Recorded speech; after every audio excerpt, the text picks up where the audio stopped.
Hey everybody, we're back on a happier chapter than we previously left off. I'm Jeremy, as always, joined by my friend Jeff. Jeremy, I think this is actually going to be a shorter episode. I'm waiting for something else to come here, Jeff. I think when I'm editing this episode, I'm going to trim a little bit off the end. You know what I'm saying? There it is. Ladies and gentlemen, that joke will make sense in just a moment. We're back, forest in the trees. We have made it past our intro, past the infamous chapter 1, and now we've made it to chapter 2, and we're going to have some fun today in chapter 2. I think it's a little bit of a lighter chapter, wouldn't you say, Jeff? Oh yeah.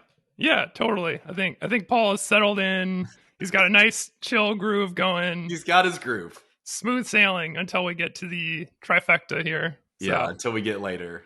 Everybody relax. After chapter 8, the wheels come off. But before then, we can just relax. We can have fun. We can get into it. So today, we're going to explore whether God is being patient or doing nothing, the apparent contradiction of God's favoritism, the justice of God, why God doesn't do more to communicate with us, and, as Jeff's opening joke, we are revisiting Jeff's growing obsession with circumcision.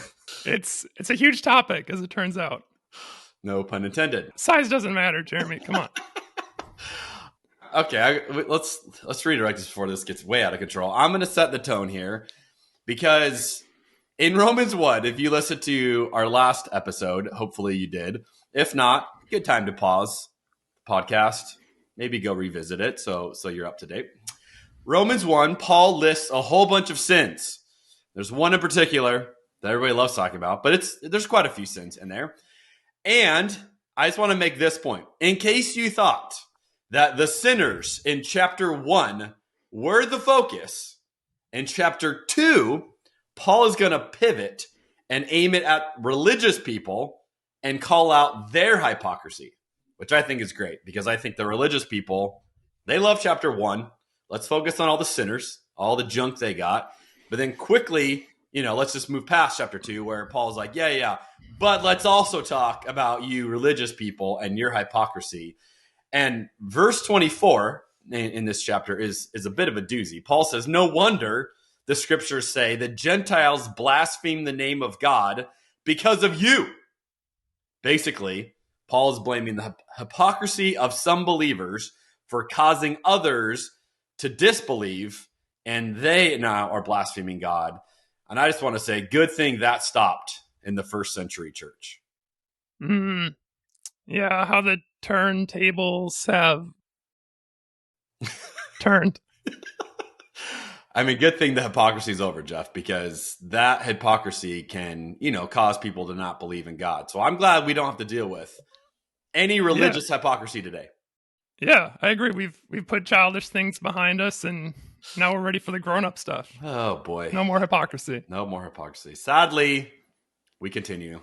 The issue that Paul is dealing with in chapter 2, we're still dealing with it, and we're working our way through that. So on a lighter note, before we get to your questions, I also want to point out, Paul says, verse 29, that a person with a changed heart seeks praise from God, not from people. But I do want to thank all of you who have left us a 5-star review or followed us on social media, even though that may indicate my heart has not been fully changed yet. I do want to just show gratitude because whenever I see that, Jeff, it encourages me and it touches me. And so I just felt like, even though I may not be able to say that, or maybe I shouldn't say that if I understand chapter or verse 29, I still just want to give a little gratitude out there to our listeners. Yeah, I couldn't agree more. You know what? I remember in our Hebrews season, one of my questions was like, if God is all powerful, why does he require worship? What sort of being requires worship? That seems, I was a little bit judgmental.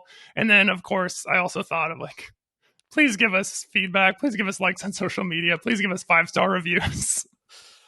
Who among us is immune to the desire for adoration, right?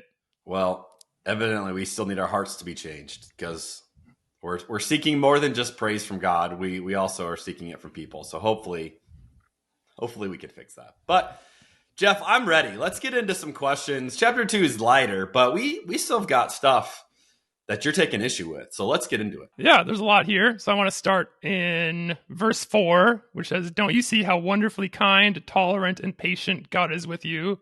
Does this mean nothing to you? Can't you see that his kindness is intended to turn you from your sin?" All right, so this idea of God being kind, tolerant, and patient.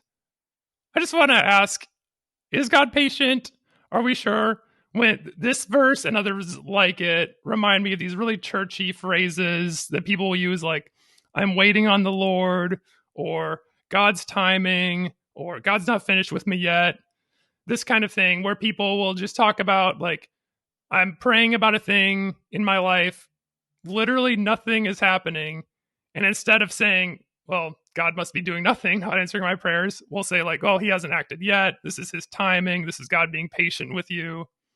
And sometimes it kind of feels like Christians, when they talk about God, are kind of counting all of the hits and none of the misses. Or even worse, maybe they're giving God credit for doing literally nothing. So that's my question. How can you tell if God is being patient or just doing nothing? I think this really depends on your view of God. And I would say probably more than some of the other topics, where you start when you say, hey, this is who I think God is, or, whether or not you think God is real, I guess. But whatever view you have, I think will determine how you answer this. And for Christians as well, whatever we are picturing. So I'll answer it based on the view of God I have, because that's really all I can do. But you obviously go, oh, well, that's because you view God in this way. So I would say, according to Romans 2, one of the coolest things I think is that God uses kindness to turn us from sin, which is the opposite of how we often present God. Like, we often present God as, hey, God's going to use fear and wrath to turn you from sin. Therefore, I can use fear and wrath to turn you from your sin. Because I'm just joining God. I'm just doing what God is doing. And I think that's to miss, really, I would say, a profoundly beautiful idea that Paul's articulating here, that it's the kindness of God. And I would say maybe this is one of the more underrated, underutilized verses in all of the Bible, that God is going to get us to do what ultimately God wants us to do through the kindness of God. Came across a great quote from someone named Heather Thompson Day. She's a professor and a podcaster. And she said it this way, referring to this idea: "It is the goodness of God that will lead people to repentance, not your judgment, not wrath, not your, quote, truth hurts. It will be your displaying the goodness of who God is that will sink deepest." And I adamantly agree with what she's saying. And, I get accused of a lot of things these days, as should come as no surprise to our regular audience. Being a hipster. Yes, my hipster theology. Thank you. I believe that the best thing I could do, if I want people to see what I've seen about God, is to do what she's saying, is that I would display the goodness of who God is. And, if I had a life mission, that would probably be something around it of, I want to display for people the goodness of who I've experienced Jesus to be. And I think the most compelling argument I could give to anybody is to show you the goodness that I have seen.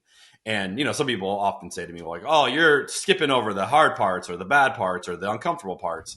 It's like, no, I'm not skipping them. They just are swallowed up in the goodness of God, because I really believe God is that good. So because I believe that view of God, I would say, if God does nothing, which is really what your question is, so let's say God's doing nothing, then I would, because of where I'm starting, I would say God is doing nothing for our good, because God is good. So if we say, hey, God is doing nothing in this situation I'm asking for, then I would conclude, oh, then that is for our good, because God ultimately wants our good. And if God were to do something, it wouldn't be necessarily what would be best for us.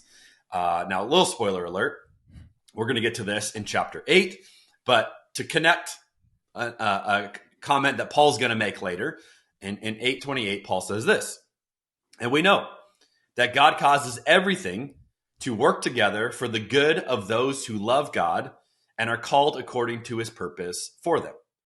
Now, I would say this is really a theological answer now to you're saying, how is, what is God doing? Is he being patient? Is he doing nothing? Well, God is going to work all things to the good of us. And God's going to do that through a variety of ways. Now, again, that comes because of my view of God. But I would even say patience is one of the things God is known for and is one of the things God has revealed to be. It's part of the character of God as the New Testament writers articulate that. In fact, Galatians 5, it's the fourth fruit of the Spirit is patience. So this is a hallmark of who God is in the goodness of God. And I would even go so far as to offer the wrath of God as part of an answer to your question as well. That even if God says, I'm going to let you be, I'm going to, give you over, as we talked about last week, that's the language that Paul used numerous times. I'm going to give you over to what you want to do in your sin. That's the wrath of God. God saying, okay, I'm going to let you do what you want to do. That is for our good, ultimately, to try to turn us, to get us to realize, oh, this thing I thought I wanted isn't ultimately what I want. And so God will allow us to experience that, much like I do with my kids. It's like, all right, you think this thing's going to be good for you. It's not, but I'm going to let you see that for yourself. And I think God can do that. So that's my answer. Obviously, that is hugely biased based on my view of God. But I think that's the only way I know how to answer it. And, if I didn't think that of God, then I would say, yeah, well, it'd be easy to say God's just doing nothing. But then I would say, then I'd have to formulate a different view of God. Well, so when you talk about the kindness and patience, like he's showing kindness basically by withholding punishment. Is that right? Like verse 2 says, and we know that God in his justice will punish anyone who does such things. That seems to say something about the character of God as well, right? If his default mode is punishing sinners and he's going above and beyond, he's being patient here by withholding punishment. Well, yeah, but again, it goes back to what do we think of the nature of the punishment of God? Mm-hmm. And so we talked about this previously, but we often go to hell being the ultimate punishment of God. And I would say, because of my view of God, any punishment of God is always ultimately for redemption purposes. So it's not punitive. It's not God, letting it rip and just getting his anger out, or God needing revenge. It is ultimately for our good. And so if God gives us punishment, it is for our good. If God withholds something, it would be for our good as well. And again, the reason I believe that is because of everything else I've seen and experienced about God. But I think any way that you're going to answer that question is going to take you right back, no matter who you are, it's going to take you right back to where did you start with your view of God? Because ultimately, you're just going to end up illustrating this is what you really view about God. You're going with the hypothesis that God always looks like Jesus, right? So that's how you get this idea of like when you see negative words like punishment or wrath or whatever, you have to find a way to reinterpret them. Well, not reinterpret them. I interpret them through the person of Jesus, because that's who I think is the ultimate revelation of God. So, all right, how do I make sense of this phrase Paul's using? I interpret it through the person of Jesus, because that's who God's revealed to be. And so that goes back to one of the things I said in the intro to this book was we're gonna put Paul under the person of Jesus. They're not peers. So I interpret Paul through Jesus, not the other way around. I don't interpret Jesus through Paul. I can buy that. With as long as you have your assumptions, Jeremy, it makes sense to me. We all have assumptions, Jeff. I can just articulate mine. It's true. I guess just to say, like, I feel like I had assumptions as well because I was born and raised in Christianity. Like, I feel like I went into reading the Bible with the assumption that, God must be good, God must be redemptive, all this stuff. And just like the more I read it, the more it seemed like difficult to square some of these things. I mean, the talk about punishing sin in Romans is not the most egregious thing God has done in the Bible, but yeah, I don't know. It just speaks to that general theme anyway. But I do think there are a lot of Christians, this maybe is the point you're making, that don't know the assumptions they're working with. And so they get into some of these and they're like, what do I think about God? And and again, for a lot of Christians, and I've experienced this in my conversations, Jesus can be anything you want him to be. And so Jesus can condone genocide in the Old Testament and go, yeah, that's Jesus. And it's like, well, if Jesus can be that and Jesus can be the person in the Gospels, then like we got a schizophrenic Jesus who's all over the place. Like, which one is it? I don't know how to choose that. And so I think wherever you land, at least have, I would encourage everybody, have the ability to articulate, this is who I think God is or isn't, like this is my view I'm starting with. And then, be able to connect why you land at certain places with all your different theological answers. Verse 11 was just a very declarative statement. It says God does not show favoritism. This, like, what's that adage that you should never make an ultimate statement like this, a declarative statement with zero exceptions, because it's always going to have exceptions to it. Dangerous. Yeah. So anyway, this verse just seems like, primed for me to nitpick. God does not show favoritism. To me, this seems obviously false. If you look at the biblical narrative, of course, we've talked about this a bunch of times, that God seemed to favor Israel above all the other nations. They're the protagonist of the Old Testament, and then basically everyone else is the enemy. He also anoints specific people to do his work, to be prophets or kings, or to be like the one family on earth that is not destroyed in a global flood, for example. We're going to get to Romans 9 and Calvinism and God saying, Jacob have I loved, Esau have I hated, or Paul saying that about God, rather. So that's probably a can of worms we can probably explore further in future weeks. And even Jesus, even the person of Jesus, according to the Gospels, had his inner circle and he had the disciple that he loved. So again, like I just feel like this verse, God does not show favoritism, is just asking to be criticized here. So here's my question. Why doesn't God just admit that he plays favorites?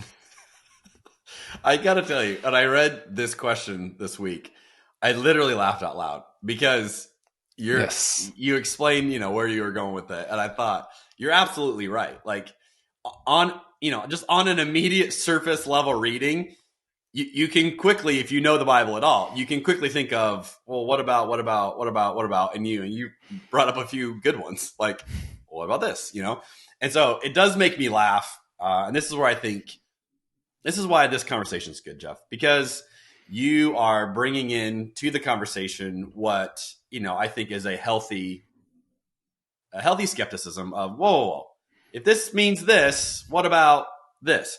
And, you're using the text to, bear light on the text, which I think is great. And so I applaud that.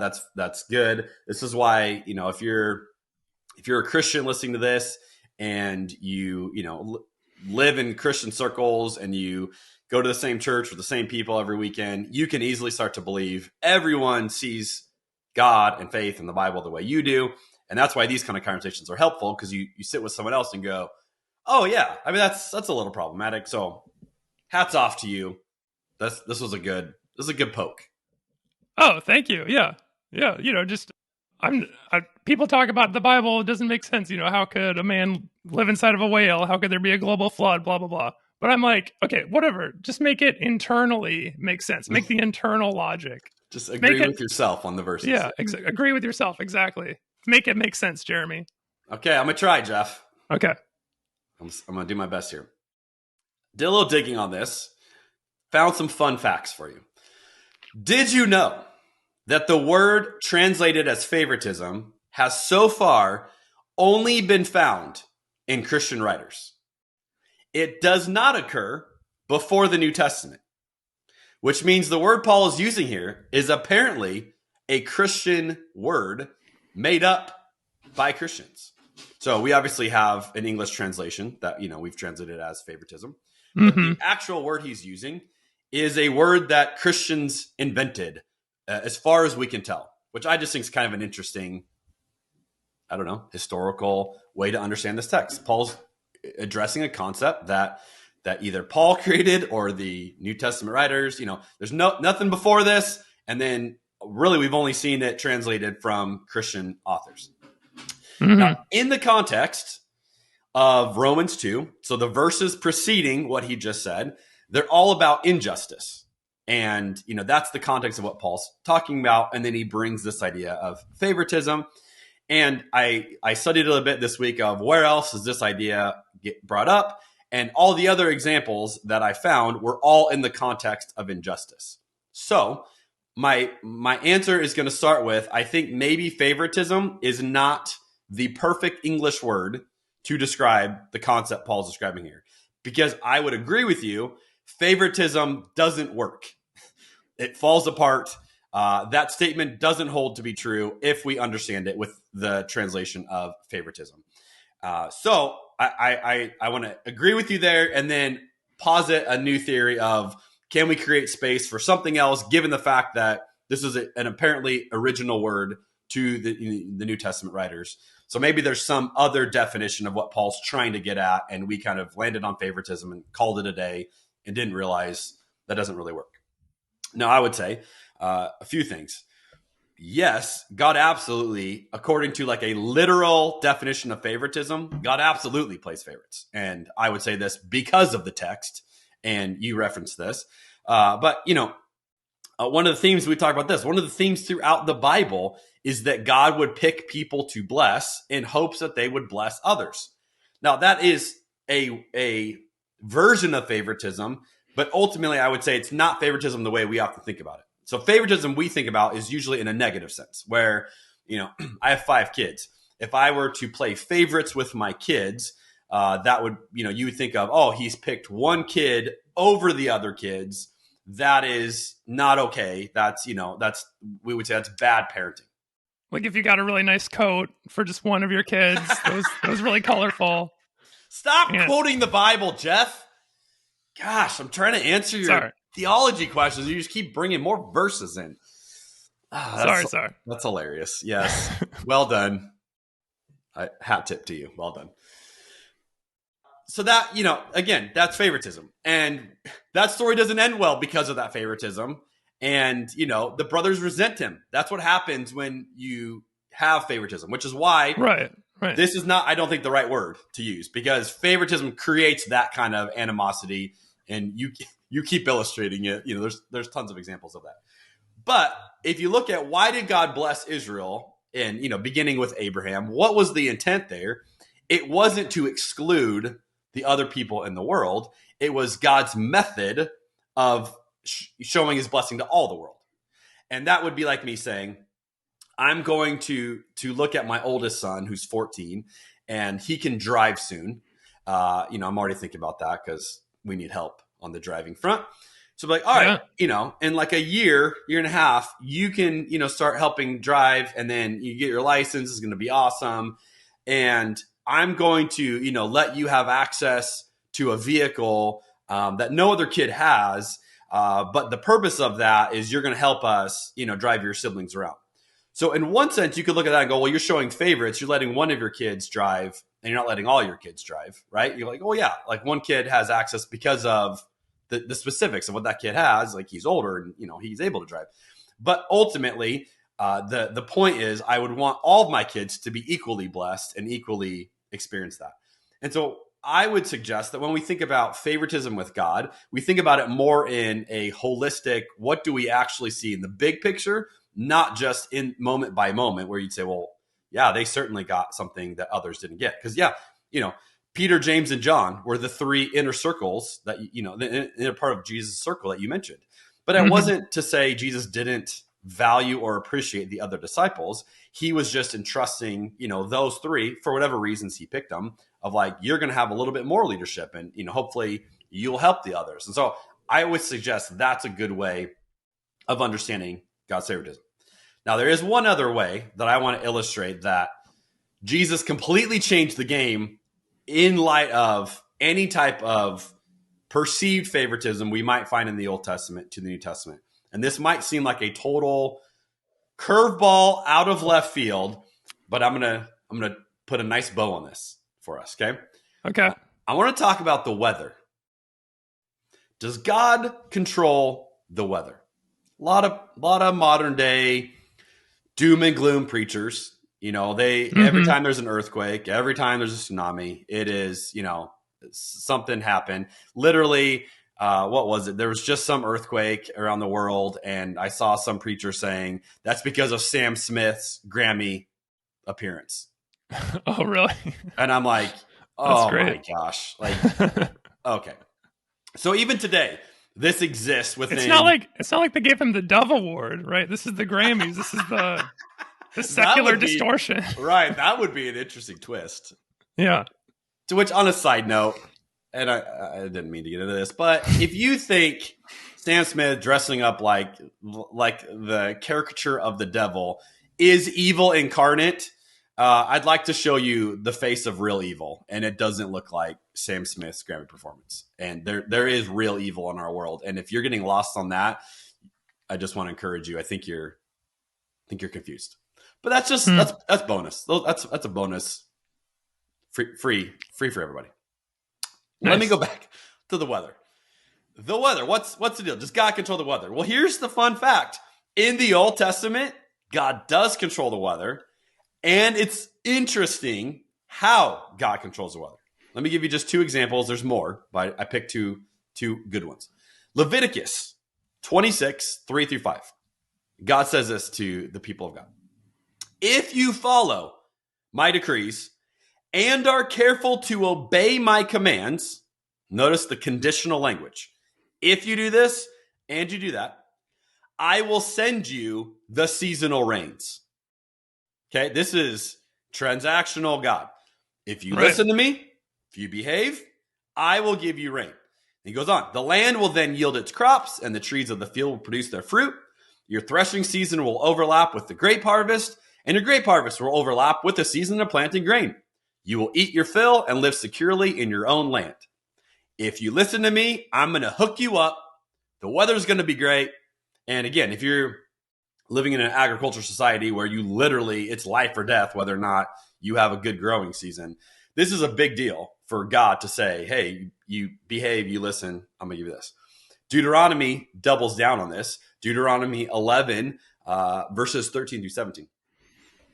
If you carefully obey the commands I am giving you today, and if you love the Lord your God and serve him with all your heart and soul, okay, again, all these ifs, if you do all these things, then he will send the rains in their proper seasons, the early and the late rains, so you can bring in your harvests of grain, new wine, and olive oil. He will give you lush pasture land for your livestock, and you yourselves will have all you want to eat. But be careful. Now, Deuteronomy adds the negative as well. Don't let your heart be deceived, so that you turn away from the Lord your God, and you serve and worship other gods.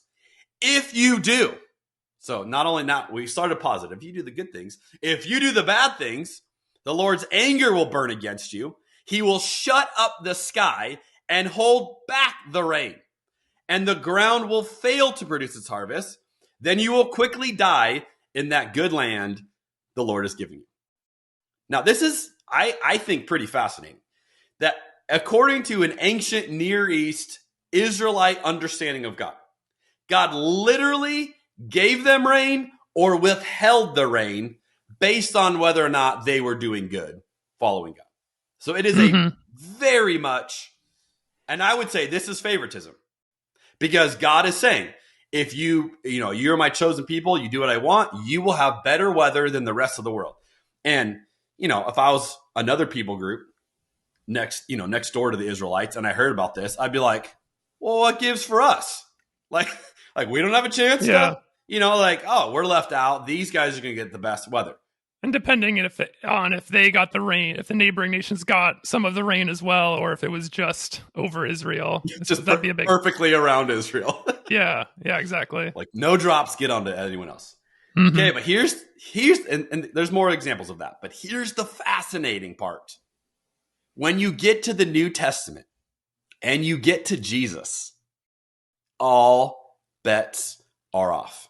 And one of the most brilliant and one of my favorite passages, Matthew chapter 5, verses 43-45, Jesus says this: You have heard the law that says, love your neighbor and hate your enemy.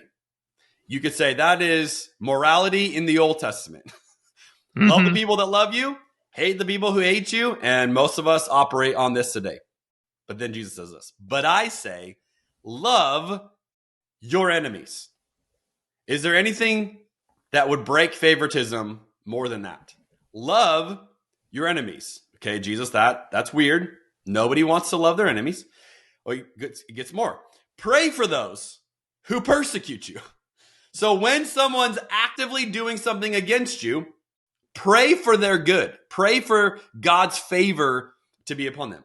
In that way, if you actually do this, you will be acting as true children of your Father in heaven. This is what it means, Jesus says, to be part of this family, is we are the opposite of favoritism. And then check this out, Jeff. This part is incredible. And then Jesus says this next. For he gives his sunlight to both the evil and the good, and he sends rain on the just and the unjust alike. To which anyone who knew the Old Testament passages I read would say, no, God doesn't. That's not how God works. And here Jesus hijacks all of it. Jesus upends all of it. Jesus makes no room at all for favoritism. It's the anti-favoritism theology right here. You're going to love your enemies. You're going to pray for people who are actively working to harm you. You're going to pray for their good. And why do we do this? Because this is who God is. Because God gives sunlight to the good. God gives sunlight to the bad. God gives rain to the good. God gives rain to the bad. This is a beautiful demonstration of progressive revelation that we've talked about, that they thought this thing about God in the Old Testament, and then Jesus drops the hammer and goes, God isn't like that. God's like this.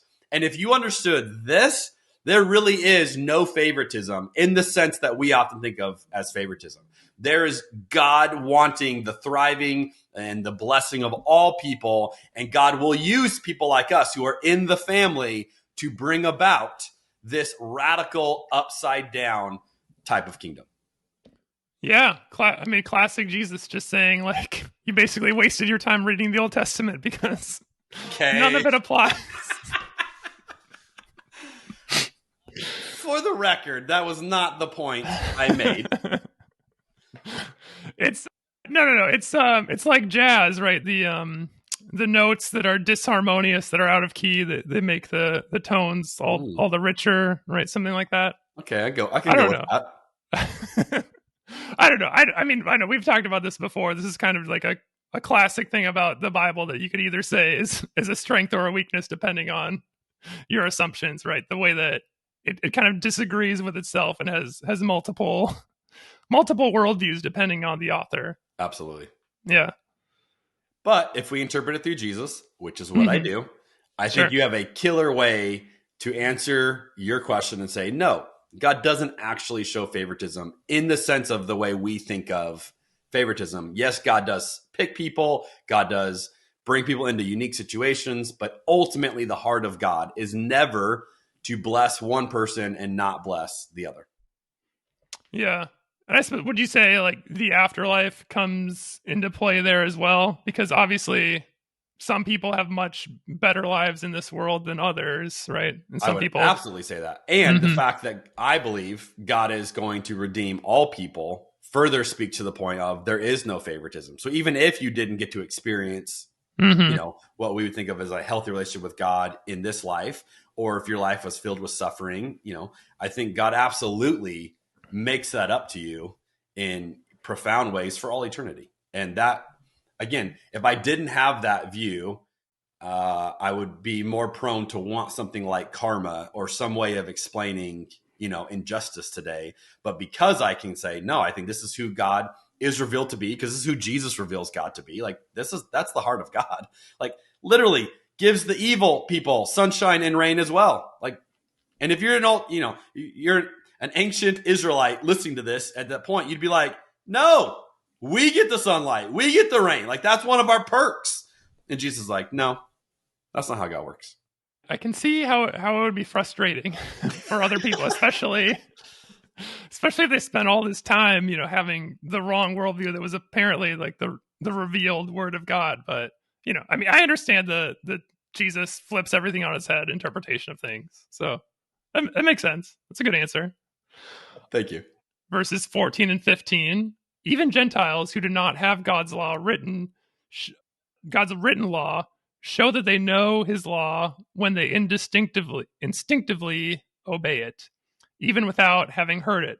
They demonstrate that God's law is written on their hearts for their own conscience, and thoughts either accuse them or tell them they are doing right. So this seems like sort of a similar concept to what we talked about last week with general revelation, the idea of you don't need anyone to tell you about God. You don't need the Bible because you just know, right? You just know right from wrong. This is certainly an argument I've heard a lot of apologists make for. This proves the existence of God because we have a moral conscience.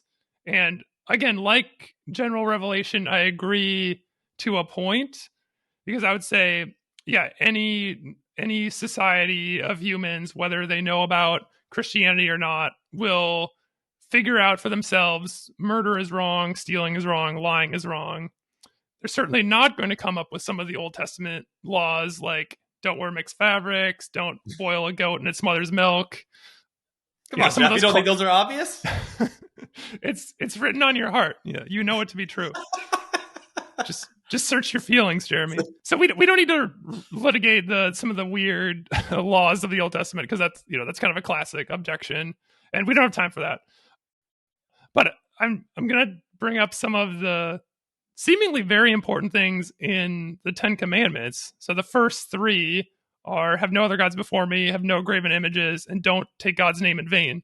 Surely those are supposed to be super important, but I would argue that none of those three laws are intuitive. None of them would just come to you naturally from your own conscience if someone hadn't told you those laws specifically. So the question is, why doesn't God put the types of laws that would specify who God is specifically on our own human conscience? It's yet again a great question, Jeff, from someone who knows a troubling amount of the Bible and can reference it in your questions. So I applaud you on this question. And I offer a disclaimer that I don't think you're going to like my answer. So I'm just going to plant that out there. But nice. I'll offer it. One thing, and I don't have this in my notes, but just as I was listening to you, I think it's interesting, if you look at Old Testament law, for sure I agree with you. Some of those are not intuitive and are not, I wouldn't expect if I popped into some unknown, people group in the Amazon that has lived off the grid, that they would have that intuitively as well without any, interaction with the rest of civilization or something like I wouldn't expect, that. But you go to the New Testament and, Jesus is asked, hey, there's 613 laws in the Old Testament. Which one's the most important? Jesus boils it down to two. Jesus says, love God and love other people. I would suggest that I think that's written on our hearts. That's written on our conscience, that this sense of loving God and, again, whatever God means to that person, but then also some sense of loving others. I do think you could say at that level, I think most people have that. And I don't know, maybe you would say no, but I would say you could at least start there and go, yeah, those ones seem to be written. The ones that Jesus said sum up all of the Old Testament, according to Jesus, those seem to be pretty self-evident in all different cultures. So maybe that. I would say one of those for sure, like love people. Like if we all loved each other, then that's like the meaning of, then there would be peace on earth, right? And then whether we should love God or not, I guess is more controversial or more open to debate, right? Well, and I think just because we could say if it's written on someone's heart doesn't mean everyone chooses to follow that. I just think you would say, as a general starting point, is that true in most cultures? And I would say, yeah, there's atheists in every culture. But I think most cultures, at least the majority of people, have some sense of trying to have a relationship with God. And again, whatever that God looks like to them. So again, just an interesting side note, not in my notes, just thinking about that of like, yeah, maybe those two. But I think my answer that I originally wrote down was that why doesn't God do that? I think for the same reason that Jesus taught in parables. And we've talked about this conundrum before. But well, Jesus, why are you teaching people in parables in these stories that are not clear, that 5 people could listen to and have 5 different conclusions of as they walk away and still not know what they're supposed to do with it. Like, don't teach in stories. Just tell us what to believe and what to do. That'd be way quicker, way easier.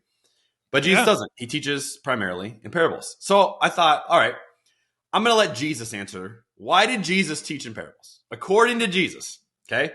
Matthew 13, verses 10 through 13 say this.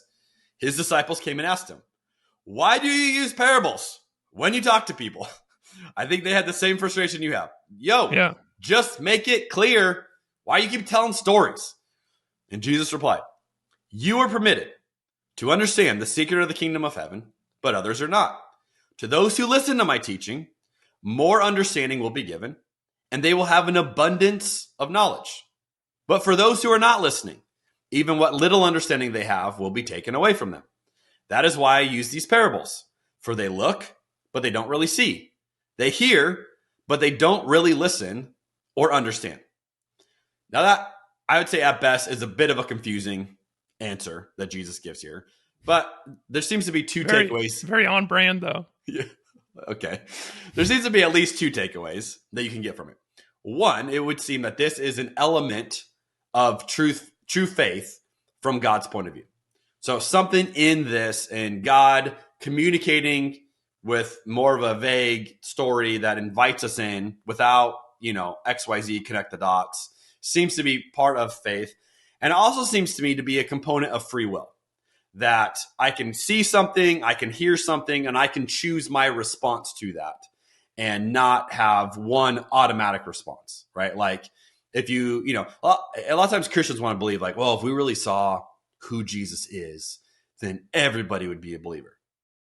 It's like, no, they wouldn't, because everybody could see Jesus when Jesus was physically walking around, and not everybody believed him.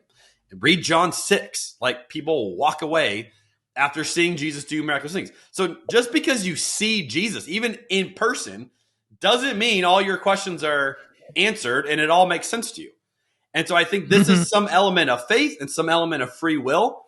And this is the way that God chose to do it. And so, again, I understand your frustration here of like, just make it more clear. I also have to just go, I think God could have made it more clear if God wanted to. God didn't choose to do it that way. So I'm going to trust there's some reason why Jesus taught in parables. There's some reason why there's not, the top 10 things to believe about God and the top 10 things to do in response. And I think faith is more mysterious and more beautiful and more messy. And I'm grateful for that. Now, with all that, I realize you may not like that answer. So I'm going to ask the same thing to you, put you on the hot seat. Yeah. And so let me reread it. Just verse 15, and I'm going to ask this to you. So verse 15 says, their own conscience and thoughts either accuse them or tell them they are doing right. So Jeff, how would you describe the way you view your conscience these days, if you think that exists? And what does doing right mean to you? That's a great question, Jeremy. So here's what I came up with for kind of a working definition of conscience is it's this emotional pull that makes you feel good for doing good things, makes you feel bad for doing bad things. Would you agree that's a good definition of conscience? I'm processing on the fly. Okay. I think the emotional pull part makes me have a slight caution because I think our emotions can be misleading at times. Mm-hmm. So I would want it to maybe be a little bit more than that. Like maybe there's some inner logic there or inner reasoning in addition to emotion, but sure. Okay. Well, hopefully you agree because I need to move forward with my hypothesis. Don't ask me then if I agree. I regret asking you almost immediately. My conscience. How does it feel being in the other side of that? Yeah, it feels terrible. My conscience is all torn up. All right. Well, anyway, so when I think of so here's like a basic example of your conscience activating, right? Like, let's say you're a little kid on the playground and you shove your friend a little bit too hard and he falls down and starts crying. If I did that, I would immediately feel bad. Like I wouldn't need a teacher to tell me I did something bad there, right? That's your conscience activating, as far as I understand it. So I think on some level that makes sense. But I think I started thinking of all these examples of the way that our emotions can be manipulated when we don't have the right information. So there's been a lot of studies about the way people give to charities and the way nonprofits market their charitable giving. I don't know if you've heard of these studies where if you show just one starving child, people will give more money versus if you show two, or if you show like a whole village of starving people, people are less emotionally attached and they'll give less money than just the one.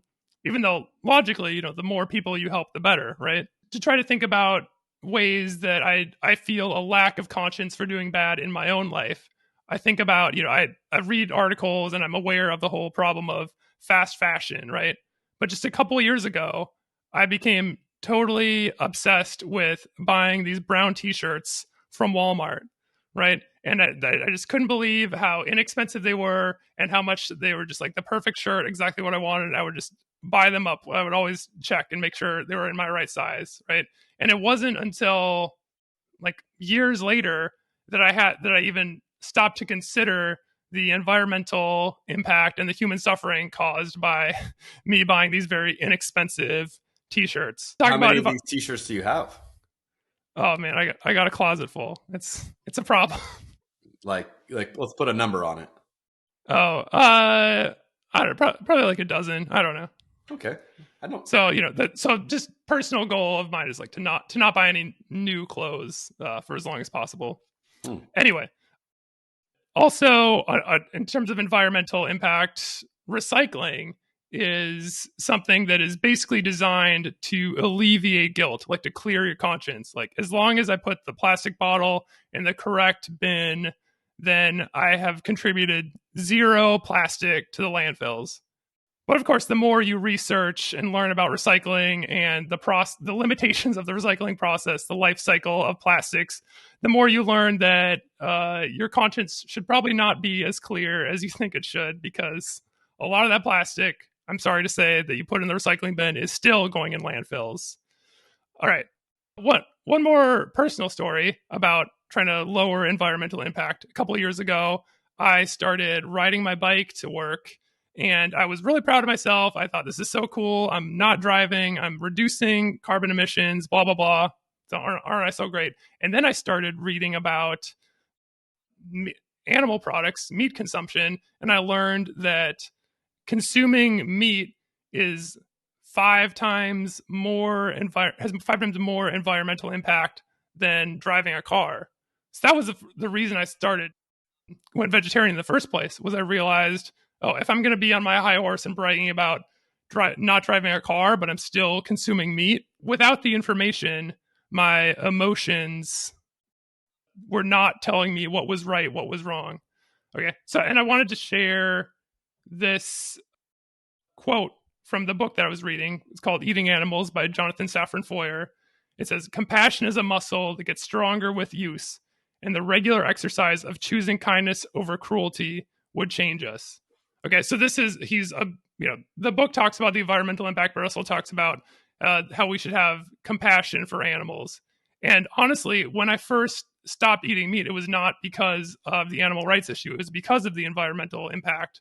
But after I stopped eating meat, I became more sensitive to the issue of animal rights as well.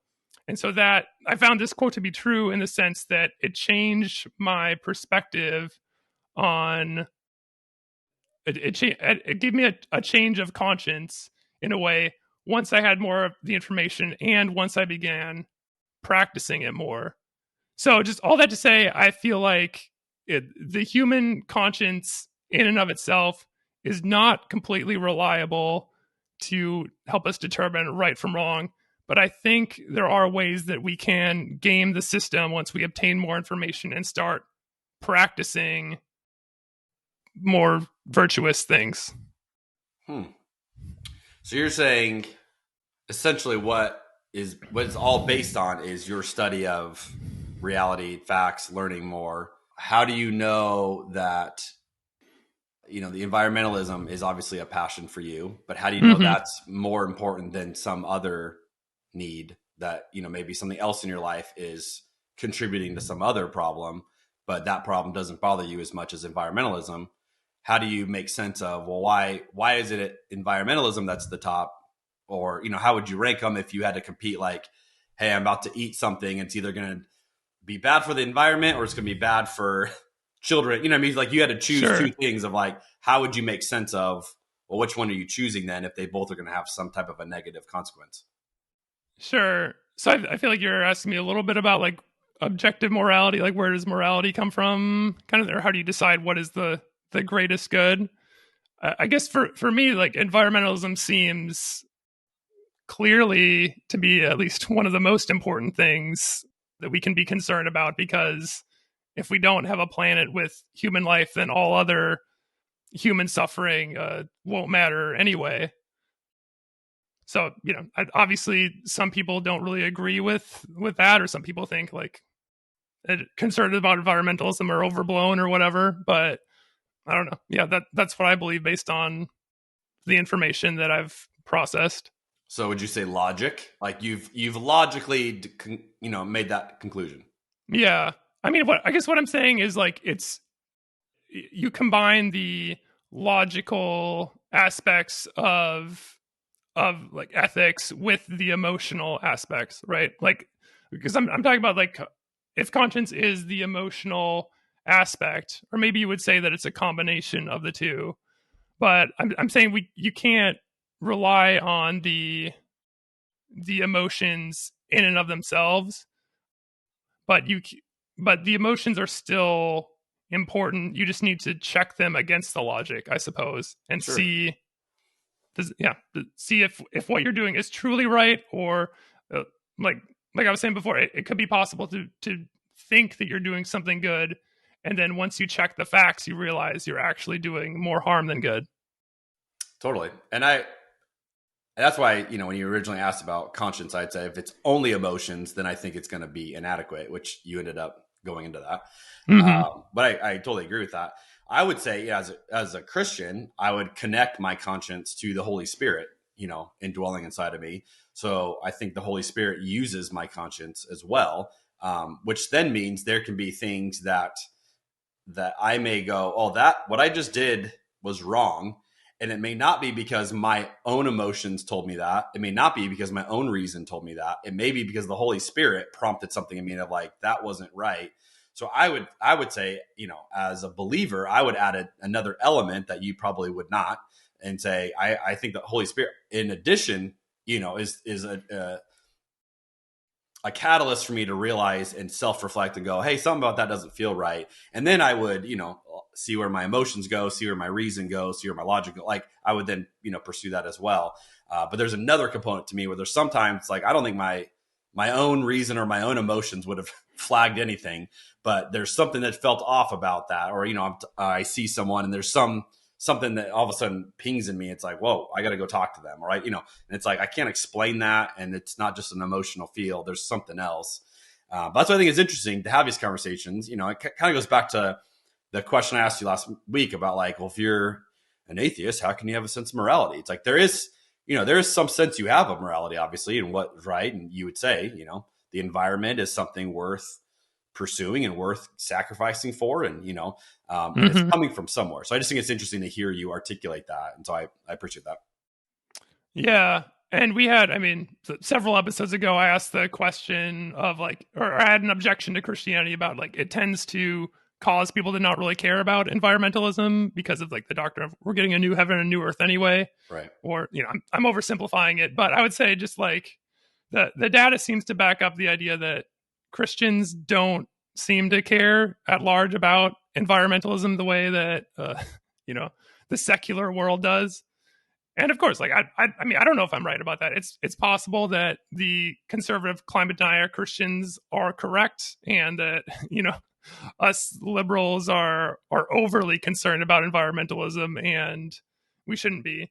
But if you want to grant that environmentalism is something worth being concerned about, then it seems alarming that so many Christians don't seem to care. Totally. Yeah. Oh, that's good. Speaking of Old Testament laws that you would not think of on your own unless someone told you specifically to do it. It's not written on your heart? It's not written on my heart. It might be written somewhere else on my body, but Oh boy. Verse 25. The Jewish ceremony of circumcision has value only if you obey God's law. But if you don't obey God's law, you are no better than an uncircumcised Gentile. All right, so I just want to say, first of all, I understand the whole like New Testament thing, circumcision of the heart, blah blah blah. You don't need to get circumcised now. So like I understand that aspect of it because Paul talks about that a lot. Of like it's okay to not be physically circumcised. I'm more just curious about like why does God require circumcision in the first place? You know, of all the things to set his people apart, it seems like a weird choice, right? Circumcision is a controversial practice that is continually practiced to this day, and if you start going down the rabbit hole of researching, should you get circumcised or not? Should you circumcise your children or not? It's a huge question. The jury is very much out, and at least as far as my research goes. Some people would say that it's hygienic and it's helpful and you're better off circumcised. Some people would argue it's a cruel form of genital mutilation. Some people say, you know, it doesn't matter that much, but it's tradition, so you may as well just go with tradition. So that's kind of maddeningly unclear and from my perspective. But anyway, just want to tell a little bit of a side story about the Forest and Trees Instagram account. If you guys aren't following us on Instagram, I've been making a lot of graphics to promote the podcast and just bring up different ideas and stuff. And at one point I made a graphic just about, hey, good news, in the New Testament, you don't need to get circumcised anymore. And I made it just for fun. And it was reshared by an anti-circumcision meme account. They just screenshotted it and reposted it on their Instagram. And honestly, I was really excited to see that. I was so proud, to be to be a voice. You were really proud of that. I was, yeah, absolutely. That touched some special spot for you. That was funny. And to talk about my own personal sense of morality, I honestly did not have much of an opinion. I knew that it was a debated thing, but I didn't have much of an opinion one way or the other about whether you should get circumcised or not. Since I started following this anti-circumcision meme account and I've been exposed to, granted, very biased data. They have an agenda, obviously. They have their opinions and they're sharing information from their perspective. Very upfront agenda, yes. Yeah. I've become much more sympathetic to the anti-circumcision arguments. They're winning you over. They really are. They're owning me with facts and logic. They're appealing to your conscience. So all that preamble to say, Jeremy, why does God call for circumcision in the first place? And I have a bonus question for you that if you do want to say that circumcision is actually healthy and hygienic, as some people will argue, why did God not create us pre-circumcised? Why did he create us with this foreskin? Wow. Here we are, folks. Chapter 1 was homosexuality. Chapter 2, we're talking circumcision. This is all, people say the Bible's boring. It's not boring. Relevant to this day. Not boring. I wish we had a rabbi that we could just, zoom in on this and, hey, what do you think? Give us some perspective here. Obviously, there's a lot culturally about this. But here's what I think is really an interesting fact to consider. And more than we probably would consider this, but just to stare at this fact. Circumcision did not originate with Israel, nor did it end there. So historically, it didn't start with Israel and it didn't end there.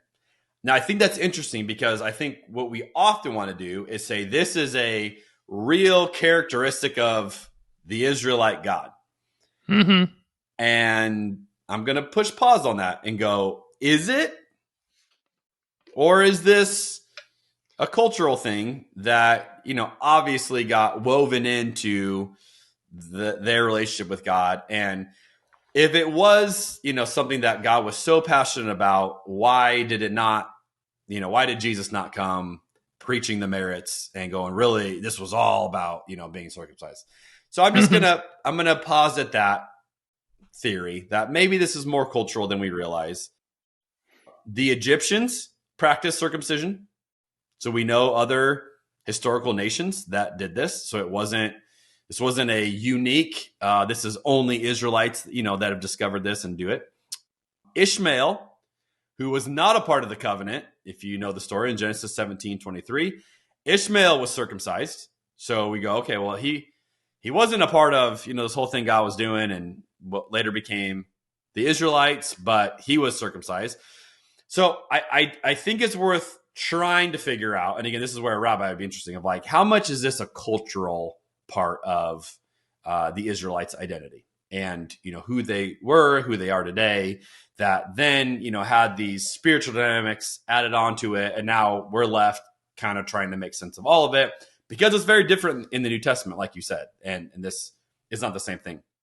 Now, as I was studying this, I came across an interesting sentence. This is from a famous rabbi, Rabbi Levi. He said, in the hereafter, Abraham will sit at the entrance to Gehenna and permit no circumcised Israelite to descend therein. Now, there's a lot there. Abraham obviously is the father of circumcision. He's the guy that got this going. But according to this rabbi, and I think there's some rabbinical teaching here of this image of like the afterlife, like the negative afterlife. And again, Gehenna is not necessarily hell the way we think of hell today. I don't think Sam Smith is there next to Abraham, inviting people in. But there's this idea of, Gehenna is not what you want to experience for eternity. And they literally picture Abraham at the gate checking circumcision, which is just... sounds very tedious. Quite the image. Lift up your robe. It's time to see. Right. I can't let you go in here. Are people walking into hell already naked? Because that would speed up the process a little bit. It makes you wonder, how do they check? How are they doing this? Yeah. So that was interesting. But here, so we don't, we can kind of speculate on that. And again, without a rabbi to explain all the historical significance, all the cultural significance, we can kind of just guess. I'm not Jewish. You're not Jewish, so we just kind of acknowledge that's a huge part of their history. Also, I'm not a doctor. I should say that right up front. Like, I don't take advice from me in terms of your decision making on this. You just play one on TV. Yeah, exactly. Okay, so what we can talk about is Paul's view. And we can talk about what Paul is doing here with this concept. And I feel more qualified to talk about that. I would say, at a minimum, Paul's view is in sharp contradiction to what the Old Testament taught. And what Paul is saying is for the circumcised people to break the law is for them to become uncircumcised. Now, think about that as a statement to make to a Jew. Like, Paul's arguing, with a Jewish audience, and he's saying, look, if you don't follow the law, you're actually uncircumcised. I mean, that would be such an offensive way to communicate something to someone. Like this hallmark of who they are, their identity as a Jew. And Paul's like, well, yeah, if you don't obey the law, you're just like an uncircumcised person. So Paul is not attaching any saving value to the physical act. Paul is looking for obedience to the revealed will of God, not acceptance of a privileged position based on something physically that we have that others may not have. And, verse 25 is a crazy sentence. The Jewish ceremony of circumcision has value only if you obey God's law, which then means it has no value because the real determining is what you do with God's law, right? He's saying it doesn't matter whether you're circumcised. And again, in that context, I just don't think we realize, because today it's like, okay, believe it, don't believe it, choose circumcision, don't choose it. Not usually going to be the most controversial decision you'll make in your life. But for Paul to say this, Romans 2, this is deeply controversial, deeply offensive. And, Paul's just going there. And so I think we can acknowledge from a progressive revelation point, if Paul's not holding this up as an example, if Jesus is not, I'm going to go with this was not the spiritual trademark, set by God that it was, somehow portrayed to be in the Old Testament. I would say I was way more culturally influenced by the people who practiced it for cultural reasons. And so today I think we have enough of a vantage point to maybe separate that a little bit and go, oh yeah, that's probably way more of what that was, rather than God really cared. God has a passion for circumcision. I just would say, in light of what we've seen in the New Testament, I don't know how you would make that argument. Why weren't we born circumcised? Why did God create us with a foreskin? The obvious answer is because God probably doesn't care whether or not, boys have foreskin or not. However, from a Jewish point of view, I was thinking, well, if boys didn't have a foreskin, then circumcision as a defining mark would be impossible.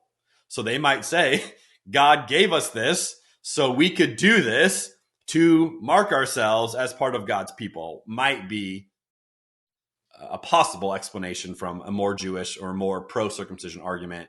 However, I would be comfortable just to say, I don't think God cares. And, I don't think God necessarily needs you to do it or assumes you got to do it. And I think there's much more science today that probably leaning that way to go, yeah, you don't necessarily need this. And it's not going to, all the benefits we once did. So I would say even today, I think it's cultural. And obviously, we're not Jews, but we're still, that's still a dominant part of even American culture, which is interesting, to consider how many cultures today is this the norm? I don't know. But I want to land this answer on verse 29, because I think this is where Paul really makes the point. And this gets us beyond, circumcision is valuable or not. Verse 29, Paul says, a true Jew.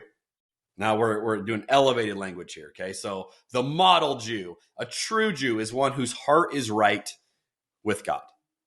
And true circumcision, meaning the physical one is not enough. True circumcision is not merely obeying the letter of the law. Rather, it is a change of heart produced by the Spirit. Which again, I would just say, if we take Paul's argument here, we take what Jesus did with it, I do not think God has an obsession with circumcision.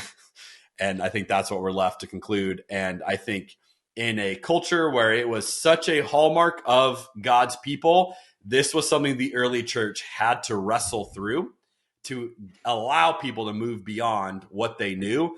Otherwise, we would never have been here today where it was seen as optional. Yeah. Well, I mean, you got that right, that it's something they need to wrestle through, because it's, as we talked about before, it's a continuous theme with Paul's letters of he keeps trying to reassure people. Well, I think it was a huge deal for them. Right. Yeah, I literally think we dismiss that. Like, why do you keep talking about it? That would have been a hang up for so many of them culturally. Yeah, for sure. And it's a little bit of that, like the parable of the workers of like, hey, I did the work and then these people get to go in for free. Wait a minute. I had to do that and they don't have to do that? Oh, I can totally see that argument. Yeah, because, and of course, like in the Old Testament, there's a lot of stories of people who need to get circumcised as adults. Yeah, that's Abraham. Rough. Abraham was 90 years old, I believe, or 100. He does it to himself. Oof. Yeah. That's faith. The whole Isaac thing, yeah, whatever. But that, circumcising yourself at 90, that is faith. That should have got him into the Hall of Fame of the faith of, Hebrews 11. Fascinating stuff. Yeah, it's interesting. I looked up some other like pastors and rabbis and stuff give their answers to this, and it is fascinating how like a lot of things in the Bible, you ask one question to 100 different pastors, they'll give you 100 different answers.